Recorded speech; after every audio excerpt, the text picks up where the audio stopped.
એક 30 રૂપિયાના પકોડામાં તો પાટણથી નીકળો એટલી વારમાં તરી તો ફોન કરી દીધા કાઈ ગઈ. હે આવી ગયા તમે? શું આવી ગયા? એક 30 રૂપિયાના પકોડામાં તો તે કેટલા ફોન કર્યા. લે ખાતે રાખ. અલ્લા પકોડા નહોતા મંગાયા, પટોળા મંગાયા તા લગ્નમાં પહેરવા માટે. મને ખબર જ હતી કે આને પટોળા મંગાવ્યા છે. પણ 30 રૂપિયાના પકોડામાં પત્તું હોય ને તો ખોટા ખર્ચા ન કરાય. શું એકલા બોલ કરો છો? મને ખબર જ હતી તમે કંજૂસ જ છો, એટલે મેં છે ને સુરેન્દ્રનગરમાં એક પટોળાનો શોરૂમ ગોતી રાખ્યો. ચલો મારી જોડે.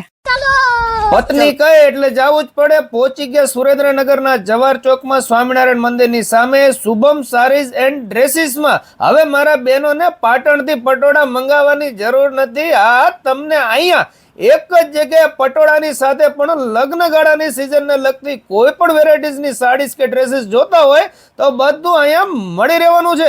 વાત કરી દઈએ સ્પેશિયલ પટોળા માટેની. ભાઈ અમારા લગ્નમાં પટોળાની થીમ હતી એટલે મારી પત્ની કે ભાઈ મારે તો પટોળા જ લેવા છે, એટલે એટલી બધી નવી વેરાયટીઝના પટોળા બતાવ્યા. તેમાં પણ તમને single ikat, Patan double ikat, semi ikat વગેરે, તેમાં પણ અવનવા કલર્સ અને લેટેસ્ટ ડિઝાઇન્સ તમને અહીંયા મળી રહેવાની છે. તો મારા બહેનો મુલાકાત લેવાનું ભૂલતા નહીં. Thank you. આભાર.